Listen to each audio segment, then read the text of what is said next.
É, pessoal, o Santos é um circo onde nós somos os palhaços.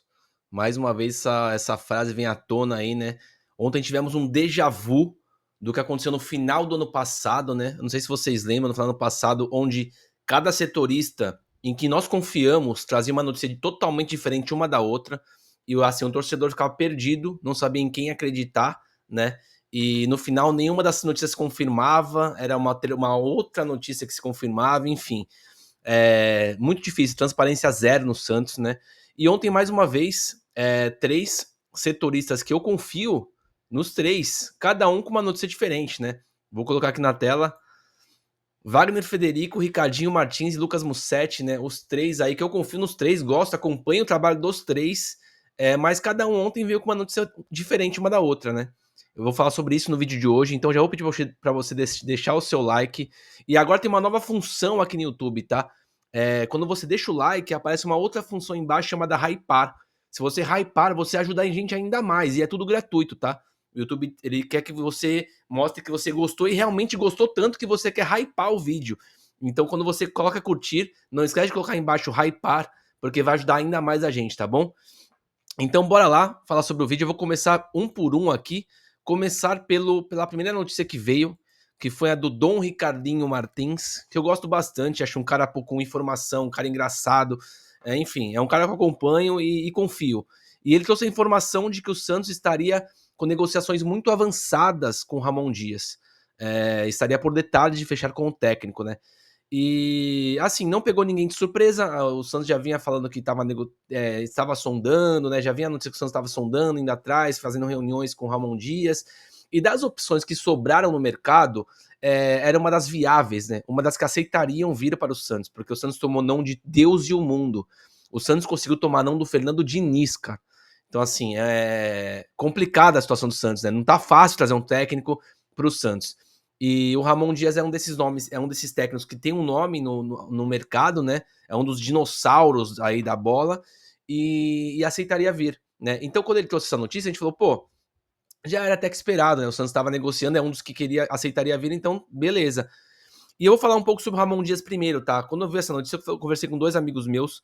Um é o Fi, cara corintiano fanático, o cara que sempre tá acompanhando aqui o canal, comentando, curtindo, participando e manja tudo de futebol. E outro é o Saidão, cara, o Saidão do blog do Macedo. Você já viu ele aqui outras vezes no canal, já fez live com a gente, já participou por vídeo com a gente também sobre outros assuntos que envolviam algo do Corinthians, né? Então, é o Saidão do blog do Macedo, que também é dono do Auge das Quadras, tá? Então, você que gosta de tênis, procura no YouTube aí no Auge das Quadras. Você vai ver o canal dele, o cara fala sobre tudo sobre tênis. Agora, quem tá começando a acompanhar agora por causa do João Fonseca, cara, sigam no Auge das Quadras, tá? Então, eu vou colocar aqui vídeo deles. Eu fiz duas perguntas, tá, para eles. A primeira pergunta foi por que, né, um técnico que tirou o time de uma zona de rebaixamento, levou um time para uma Libertadores totalmente improvável, que ninguém esperava, ganhando vários jogos na sequência na reta final do Brasileirão. Agora, campeão paulista em cima do maior rival, por que esse cara perdeu prestígio tão rapidamente a ponto de ser demitido nas primeiras rodadas do Brasileirão?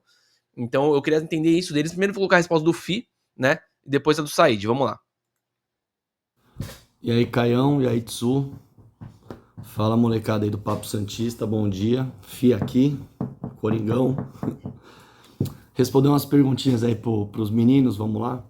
O que fez o Ramon Dias, o cara que veio, salvou a gente do rebaixamento, levou a gente para uma pré-Libertadores, trouxe um título paulista e ainda foi demitido, né? Eu, como torcedor e a favor da permanência de técnicos, né, mesmo que isso não aconteça com muita frequência, um dos poucos motivos que eu consegui encontrar para a demissão do Ramon Dias foi uma ausência de definição de padrão tático, né, da criação de uma identidade do time. Era sempre tudo muito imediatista, só a vitória naquele momento importava, não tinha uma visão a longo prazo nesse sentido. E isso fez com que essa falta de variação e padronização tática, né, fizesse com que os atacantes ficassem muito isolados, né? Teve aí a reclamação do Memphis na entrevista, isso ficou bem escancarado. A péssima atuação nossa em campeonatos internacionais, eu acho que isso é um dos fatores mais relevantes. e também uma falta de trabalho com a base mesmo, né? Tanto é que a gente não tem jogador da base praticamente no elenco principal. O único que teve oportunidades e é um bom jogador é o Bidon, né? Então, acho que esses fatores foram determinantes desse. Vamos lá, então aqui pelo que o Fih falou, deu para pegar 4 pontos aqui, vamos ver se eu consigo lembrar de todos, tá? 4 pontos que fizeram, culminaram, né, na demissão do técnico. Foram pouco trabalho com a base, só o Breno Bidon que era utilizado, falta de variação tática e padronização tática, segundo o Fih, o péssimo desempenho em campeonatos internacionais, e faltou um. Eu tinha anotado o quadro na cabeça, agora eu esqueci um, mas tudo bem. Vamos lá agora pro vídeo do Saidão, ver o que ele acha, o que ele respondeu para mim com relação a isso. Fala galera do Papo Santista, um abraço especial aí pro Caião, pro Tzu e pro chat aí, os meus amigos santistas. E a gente vai falar um pouquinho do Ramon Dias, né? O Caião perguntou aí o que levou à demissão do Ramon Dias mesmo após essa campanha que foi muito boa, né? O Ramon que pegou o time na 19ª colocação no campeonato, levou o 7º lugar, levou o título paulista agora em 2025, mas foi demitido. E o grande motivo, na minha opinião, é o desempenho dele em Copas, né? O Ramon foi muito mal em Copas e até deu o torcedor corintiano até ficou na dúvida se ele estava querendo largar as Copas ou não. Isso desde o ano passado, quando fomos eliminados na Copa do Brasil e na Sul-Americana na semifinal, né? Com formações estranhas, com escalações estranhas, totalmente diferente do que vinha acontecendo nos pontos corridos. E esse ano aconteceu a mesma coisa, né? Na pré-Libertadores ele até tentou, né, e tal, mas na Sul-Americana ele fez escalações estranhas também, mudanças estranhas. Então eu até costumo falar com os amigos corintianos que o que demitiu o Ramon do Corinthians foram as derrotas deles, que foram muito vexatórias até, né? As vitórias foram importantes, o fator caso foi importante, mas quando o time perdia, ele perdia de forma muito irritante para o torcedor, né? Ele tem outros pontos também que irritou o torcedor, como por exemplo a demora nas substituições, né? A insistência em algumas formações que não davam certo, como por exemplo o 4-3-3.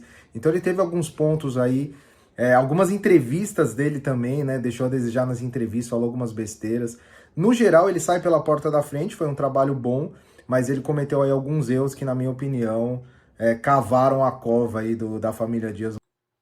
Bom, vamos lá. O Saidão também comenta a questão da variação tática, né? Ele comenta que quando tentou mudar para 4-3-3 não deu certo. Ele comenta sobre o péssimo desempenho em Copas, não só na questão internacional, mas em Copas no geral, né? E derrotas vexatórias, né? Acredito que muito pesou bastante essa questão da derrota na pré-Libertadores. Acho que impacta demais, né? A gente cria toda uma expectativa. O time se classifica para uma Libertadores. Chega numa Libertadores, você é eliminada por um time mais fraco, numa pré-Libertadores, você não chega nem a disputar a fase de grupos, cara, é muito decepcionante, né? Eu acho que isso pesa demais, né? O Saidão comentou sobre isso. Enfim, eu entendo esses pontos. Ele falou também sobre a entrevista, né? As entrevistas do Ramon Dias, que ele falava algumas besteiras. A demora nas substituições, isso me irrita demais também, tá? Eu acho que todo torcedor, quando você vê que um cara precisa ser substituído e não é, como por exemplo tem acontecido direto com o Santos, com o Guilherme, né? Que o torcedor não aguenta mais ver o Guilherme em campo e ele nunca é substituído. Então, assim, isso acaba culminando realmente na demissão. O Caixinha é um que foi demitido, ele foi péssimo, tá? Trabalho péssimo. Mas quem sabe se ele tivesse sido um pouco menos teimoso com relação ao Guilherme, principalmente, quem sabe se ele não estaria ainda na Vila, né? Então a teimosia às vezes mata os técnicos, né? Então, essa foi a primeira pergunta que eu fiz para eles, né? A segunda pergunta que eu fiz para eles foi com relação como é que era o trabalho, como é que foi o trabalho de base, né, do Ramon Dias no Corinthians, que é uma coisa muito importante para nós santistas. Como é que o treinador trabalha com a base? E também perguntei para ele sobre a questão tática, né? O que poderia mudar com a chegada do Ramon Dias aqui no Santos. Então vamos ver o que eles falaram. Agora eu vou inverter a ordem, vou colocar primeiro o Saidão, depois o Fih, tá? Em relação à base, acho que essa deve ser a grande preocupação do Santista, né? O Santista que apoia muito a base, né? Os meninos da base, e no Corinthians ele simplesmente não usava. Teve alguns jogos no Paulista, o Corinthians teve a melhor campanha do Paulista, teve jogo que o time já tinha garantido a melhor campanha, e mesmo assim ele não colocava os moleques da base, e o Corinthians é uma base que foi bem na Copinha, né, esse ano. Então, a gente não entendia os motivos, né? Uma outra questão também que dizem, né, do Ramon nos trabalhos dele é que ele é meio paneleiro, né? Então ele tem os gringos ali, tinha os gringos do Corinthians, Romero, principalmente, que ele não tira do time, né? E, inclusive não colocando o moleque, colocando esses caras aí que é meio que do fechado com ele. Então esse é a grande preocupação que eu acho que o Santista deve ter com o Ramon, é em relação à utilização da base e essa meio que panelinha que ele costuma fazer, que na minha opinião foi também uma das coisas que derrubou ele no Corinthians.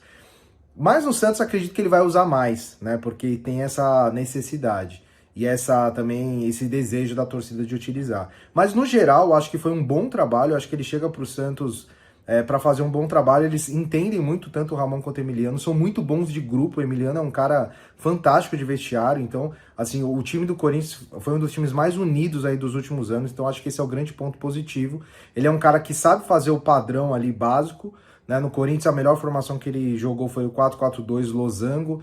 Também jogou no 4-3-3, mas não foi muito bem. E também jogou com 3 zagueiros, no 3-5-2. Então, ele tem as formações que ele sabe fazer, utilizando as peças que ele tem, e acredito que ele vai fazer um bom trabalho no Santos. Valeu?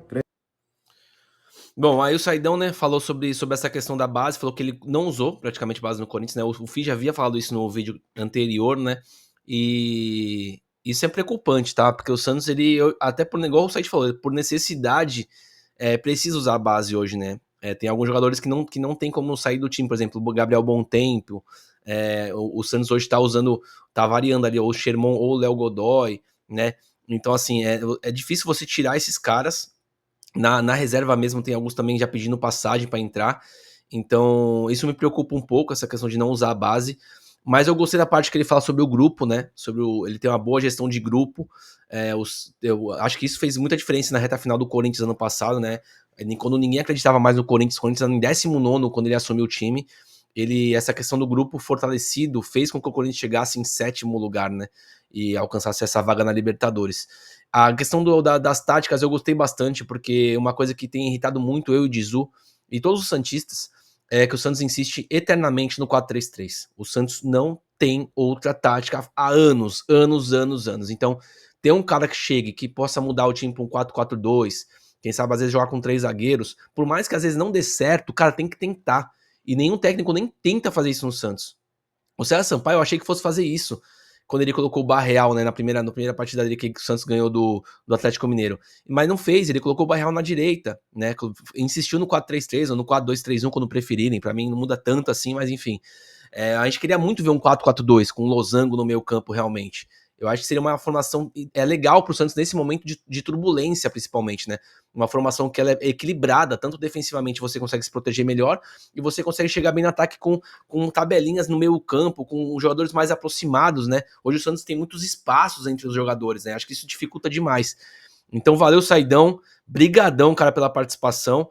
E como eu repito aqui pra vocês, cara, sigam lá no Auge das Quadras e o blog do Macedo, pra quem gosta também de acompanhar as notícias do Corinthians, também sigam lá, beleza? Valeu, Saidão, tamo junto. Agora o Fi.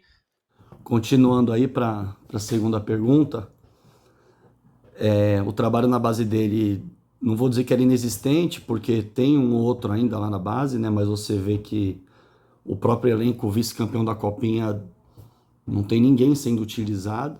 O único que vem sendo utilizado é o Bidon, então basicamente não houve trabalho de base quando analisando assim, o impacto no time principal, né?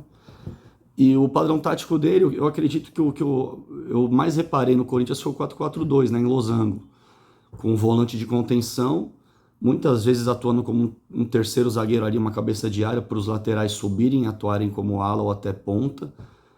No Corinthians, os laterais eles não são tão habilidosos, então só servia para tentar buscar a linha de fundo e uma tabela. E esse 4-4-2 de Losango muitas vezes dá a entender e parecer um 4-3-3, né? Dependendo do elenco e das peças que você tem em campo, né? Então no Corinthians, quando entrava Romero e Thales Magno, isso ficava muito nítido, né? Parecia que era um 4-3-3, mas na realidade não era, né? É um 4-4-2. Então, assim como na pergunta anterior, acredito que até pela falta de profundidade no elenco para fazer uma variação mais efetiva, né, nessa migração de 4-4-2 para 4-3-3, fizesse com que os atacantes ficassem muito isolados. Então, acredito que Opa. Valeu, Fi, cara, mais um aí, né, mais um Fi corrobora a opinião do Saidão de que o Ramon não usava realmente a base, o Fi já até havia falado isso antes, só usou o Breno Bidon, Ele falou sobre o 4-4-2, o que eu acho interessante, velho. Tem um volante de contenção. Ele fala sobre os laterais do Corinthians que não eram tão habilidosos. Os do Santos também não são. O Escobar é zero habilidade, é um cara de pura raça, né? Um cara de puro esforço, mas zero habilidade. O JP Chemon e o Léo Godoy não estão indo bem na frente. São jogadores que, na teoria, são mais ofensivos, mas quando vão lá pra frente não estão dando um resultado, não estão conseguindo criar nada lá na frente. Então, isso me preocupa um pouco. Porém, me anima a ideia do 4-4-2, mas me preocupa demais essa questão de não utilização da base, que no Santos é fundamental para a sobrevivência de qualquer técnico, né? Então já chegaria com essa coisa aí desse bloqueio, vamos dizer assim. E com relação também ao que o site falou, que eu esqueci de comentar antes, sobre a questão da panelinha, né? Isso também me preocupa bastante. O Santos tem tido muitas panelinhas nos últimos anos, jogadores que, assim, claramente não podem ser titulares e são por conta de panelinhas. Então, vamos ver, né? Obrigado aí, Fi. Tamo junto, irmão. Obrigadão mesmo. É isso. E agora vamos lá, vamos continuar o vídeo, né? Que já está ficando longo, 16 minutos aí. Essa foi a informação do Ricardinho Martins. Na minha opinião, cara, o Santos está precisando de um técnico de nome. Não é o meu favorito, não é, nem de longe. Tem vários outros na frente, vários. Porém, dos viáveis até o momento, ele parece ser a única opção, tá? E se o Santos for esperar mais, ou vai ficar com o Ramon Dias, ou vai manter o César Sampaio mesmo, não vai ter o que fazer. E aí o projeto do ano vai acabar, né? Porque sem um técnico de peso, eu acho que fica muito difícil o Santos brigar por qualquer coisa e almejar qualquer coisa um pouco maior no campeonato, e vai ser uma briga para não cair realmente, tá? Então isso me preocupa muito. Então, se caso assine com o Ramon Dias, não seria o pior dos mundos para mim, tá? Visto a situação atual, como eu já falei, eu tenho muitos outros nomes na frente, mas a gente tem que entender a realidade, né? Então é isso. Aí passou a noite e chegou o Lucas Mussetti com o seu áudio da madrugada, que ele sempre manda lá no grupo do Instagram. Aliás, quem não tá no grupo do Instagram do Lucas Mussetti, cara, não perde tempo, vai lá, entra, é muito bom. Ele sempre dá informações em primeira mão, conversa com a galera, manda áudios, enfim. É um grupo bem legal de participar. E ele mandou um áudio falando que ele respeita, claro, as fontes do Ricardinho Martins, porém, ele tem uma fonte muito forte dentro do Santos, que falou com ele ontem, muito forte mesmo, e garantiu para ele, cara, não cai nessas conversas de Ramon Dias, porque ele não vem pro Santos. Então a fonte do Lucas Mussetti cravou que o Ramon Dias não vem para o Santos, tá? E aí, na sequência, ele ainda jogou outro balde de água fria, porque durante o dia se sondou o Eduardo Domingues do Estudiantes, né? Que poderia também estar sendo contratado. E segundo o Lucas Mussetti, essa fonte também falou para ele que não tem nada com o Eduardo Domingues também. Então, assim, resumindo, não tem nada com ninguém, né? O Santos realmente está parado no mercado. E preocupante, né? O Marcelo Teixeira tá tendo lapsos de Rueda, de achar que tá tudo bem, que o trabalho é sólido, que as coisas vão melhorar naturalmente. E, cara, isso é muito preocupante. E para finalizar, o Wagner Frederico fez a sua live também ontem à noite, né? E falou que a ideia do Santos no momento é efetivar o César Sampaio, tá? Efetivar. O Santos vai aguardar, obviamente, que não dá para chegar agora, após 2 jogos, uma vitória e uma derrota, e efetivar o cara que nunca foi treinador na vida. O Santos vai precisar esperar um pouco, mas que provavelmente vai ter o jogo agora contra o Red Bull Bragantino, depois do jogo contra o CRB, ambos na Vila. Dependendo de como forem esses jogos, se o Santos fizer um bom futebol, ganhar jogando bem, a chance é grande do Santos efetivar o César Sampaio, porque é a vontade da diretoria, segundo o Wagner Frederico. Então é isso, vocês conseguem me entender? A gente tem 3 caras que são caras de nome, 3 setoristas de nome, que eu respeito pra caramba os 3, e cada um tem uma informação diferente, cada um tem um papo diferente. E assim, por quê? Porque as fontes deles estão sendo ou estão recebendo informações falsas, como aconteceu no final do ano passado, ou algo de errado está acontecendo. Eles estão fazendo de propósito para confundir a torcida, para confundir o mercado, né? O que eu não acho que seja algo inteligente para se fazer num clube como o Santos está agora, nessa turbulência, né? Então é isso, pô. Uma coisa é certeza, o César Sampaio ele comanda o Santos contra o Red Bull, né? O Marcelo Teixeira já falou isso. Vamos torcer para que ele faça um bom trabalho contra o Red Bull, né? E ver o que vai acontecer. Mas a chance do Santos ganhar do Red Bull é grande, porque o Santos é melhor que o Red Bull, joga na Vila, joga na sua casa, onde ganhou bem até do Atlético Mineiro. Então a chance do Santos ganhar do Red Bull é grande, e depois pega um CRB na Vila. Então a chance do Santos ganhar 2 jogos e com isso crescer absurdamente a aprovação para que César Sampaio seja efetivado é gigantesca. Então, dessas informações todas, resumindo, eu acho que o Santos está entre realmente esses dois, César Sampaio e Ramon Dias. Se o César Sampaio for bem nesses 2 próximos jogos, ele é efetivado. Caso ele tropece, a chance é gigante de vir o Ramon Dias. Essa é a minha opinião, tá bom? O que vocês acharam? Gostaram do vídeo? Não esqueça de deixar o seu like, tá? Por favor, ajudar bastante o canal. Se você ainda não é inscrito também, inscreva-se. Vai ajudar a gente tá nessa briga aí para chegar em 10 mil inscritos. Faltam cerca de 120 inscritos pra gente chegar em 10 mil, que é um marco gigante para o nosso canal. A gente conta com a ajuda de vocês, beleza? É isso, tamo junto. Valeu!